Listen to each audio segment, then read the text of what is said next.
हाय दोस्तों, आप सभी को डेली स्टडी है में बहुत बहुत स्वागत। आज हम क्लास 10 का एक बहुत महत्वपूर्ण क्वेश्चन पढ़ेंगे जिसका नाम है आकृति। ठीक है, आकृति के बारे में हम समझते हैं आकृति क्या होती है। ठीक है, ये आकृति के बारे में समझते हैं।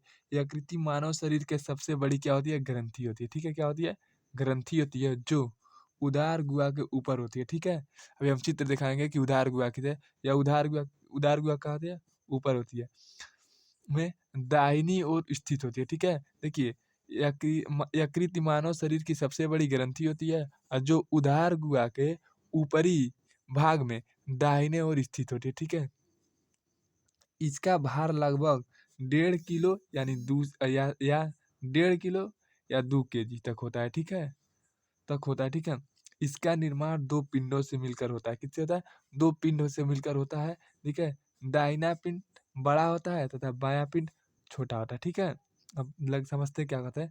कह रहा है कि मानव यकृत शरीर की सबसे बड़ी ग्रंथि होती है। यह उदर गुहा के ऊपरी भाग में दाहिने ओर क्या होती है, स्थित होती है। इसका निर्माण दो पिंडों से होता है। किससे होता है, दो गो पिंडों से होता है। ठीक है, दाहिना पिंड थोड़ा बड़ा होता है और बायां पिंड थोड़ा छोटा होता है। इसे हम क्या कहते हैं, यकृत कहते हैं। ठीक है, अब देखते हैं कुछ यकृत की विशेषता। देखिए यकृत की विशेषता, यकृत के निचला भाग नाशपाती के आकार का होता है। किसके आकार का होता है, नाशपाती, आप देखे होंगे। ठीक है, नाशपाती के आकार का होता है कि एक छोटी सी थैली है। देखिए नाशपाती की आकार की एक छोटी सी क्या है, थैली है जो पित्ताशय कहते हैं। ठीक है, और देखिए इसमें एक थैली होती है जिसको हम क्या कहते हैं, पित्ताशय कहते हैं। ठीक है, अब हम अगला क्वेश्चन पढ़ते हैं, परिवहन। देखिए देखिए परिवहन, अब पहले देखिए परिवहन किसे कहते हैं। आप देखते होंगे कि परिवहन के तो महत्व आप समझते हैं कि किसी वस्तु को एक स्थान से दूसरे स्थान तक ले जाना ही क्या कहलाता है, परिवहन कहलाता है। ठीक है, तो हम समझते हैं परिवहन।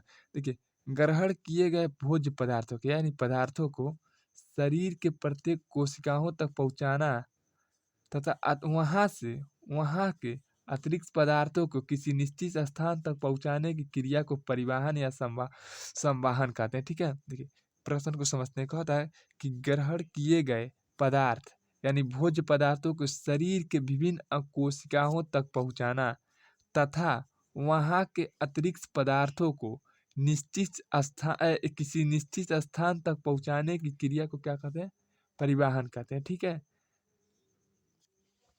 अब आगे समझते हैं कि परिवहन का प्रकार, और यहीं से आप उत्तर को भी समझ लेते हैं कि उत्तर कैसे बनेगा।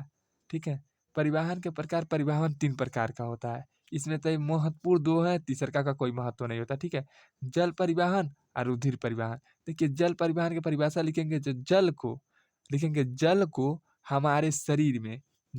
हमारे शरीर में विभिन्न अंगों तक पहुंचाने की प्रक्रिया को क्या कहते हैं, जल परिवहन कहते हैं। ठीक है, इस क्वेश्चन को आप लिख ही लीजिएगा अपने मर्जी कॉपी में कि जल को हमारे शरीर में विभिन्न अंगों तक पहुंचाने की प्रक्रिया को क्या कहते हैं, जल परिवहन कहते हैं। वही रुधिर को कहेंगे तो रुधिर को हमारे शरीर में विभिन्न अंगों तक पहुंचाने की प्रक्रिया को क्या कहते हैं, हम रुधिर परिसंचरण कहते हैं। ठीक है, या रुधिर परिवहन कहते हैं। ठीक है, आप याद कर लीजिएगा, परिसंचरण लिखा है। ठीक है, ठीक है, लास्ट क्या का परिभाषा नहीं याद करना है आपको। देखिए इसमें अगला हेडिंग है दांत। हम दांत किसे कहते हैं, समझिए। मुंह मुंह गुहा की क्या कहते हैं, कि जो मुंह गुहा की ऊपरी या निचले जबड़े में क्या होता है, दांत होता है। ठीक है, आप देखेंगे कि हमारे मुंह के उस जबड़े में जो उपस्थित होता है उसे हम क्या कहते हैं, दांत कहते हैं। ठीक है, अब आते हैं दांत। गर्तदंत दांत किसे कहते हैं, यह जबड़े की हुई उपस्थिति गर्त में उपस्थित हो। देखिए यह हमारे जबड़े के गर्त में उपस्थित होता है। ठीक है, गर्त में उपस्थित होता है। ठीक है, अगर अगला इसमें देखिए, अगला हिस्से देखिए, द्विप्रांत दांत किसे कहते हैं। देखिए यह दांत मनुष्य के जीवन काल में 2 बार आते हैं। ठीक है, द्विप्रांत दंत किसे कहते हैं, यह मनुष्य के यह दांत मनुष्य के जीवन काल में 2 बार आते हैं। पहले बार इस दांत को हम क्या कहते हैं, दूध का दांत कहते हैं। उसके बाद इसे अस्थाई दांत कहते हैं। दांत कहा जाता है। ठीक है, जब यह पहला बार आता है दाँत, तो हम इसको क्या कहते हैं? दूध का दाँत कहते हैं। पुनः टूटने के बाद पुनः यह दाँत आएगा, तो इसे हम क्या कहते हैं? अस्थायी दाँत कहते हैं। यह दाँत हमारे जीवन काल के अंतिम चरणों तक यह दाँत उपस्थित रहता है हमारे जीवन में, ठीक है? देखिए, ये भी बहुत आईएमपी क्वेश्चन है, वेरी आईएमपी क्वेश्चन है। हमारे हमारे पूरे विद्या क्वेश्चन का सबसे आईएमपी क्वेश्चन है, ठीक है? बायोलॉजी का, ठीक है? पूछा है कि श्वसन किसे कहते हैं? देखिए, भोज्य पदार्थों के दौरान जो हमें खाद्य पदार्थों ग्रहण करते हैं, भोजन के दौरान सोचिए, भोजन के दौरान जो हम खाद्य पदार्थ ग्रहण करते हैं, इन खाद्य पदार्थों से जो ऊर्जा प्राप्त किया जाता है, इसे क्या कहते हैं? हम श्वसन कहते हैं, ठीक है? यदि हम कोई भोजन-वोजन करते हैं, जो भी हमें ऊर्जा उससे मिलेगा, उसे उस क्रिया को हम क्या कहते हैं? श्वसन कहते हैं, ठीक है? अब आते हैं, देखते हैं श्वसन का प्रकार।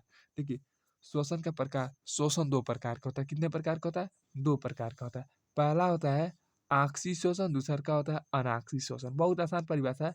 आक्सीय शोषण और दूसरा का क्या होता है? अनाक्सीय शोषण। ठीक है, आक्सीय शोषण की परिभाषा लिखेंगे, लिखिए वह शोषण वह श्वसन वह शोषण जिसमें जिसमें ऑक्सीजन की आवश्यकता होता है, उसे आक्सीय श्वसन कहते हैं। दूसरा का देखिए, अनाक्सीय शोषण किसे कहते हैं? इसमें क्या कहेंगे? इसमें लिखेंगे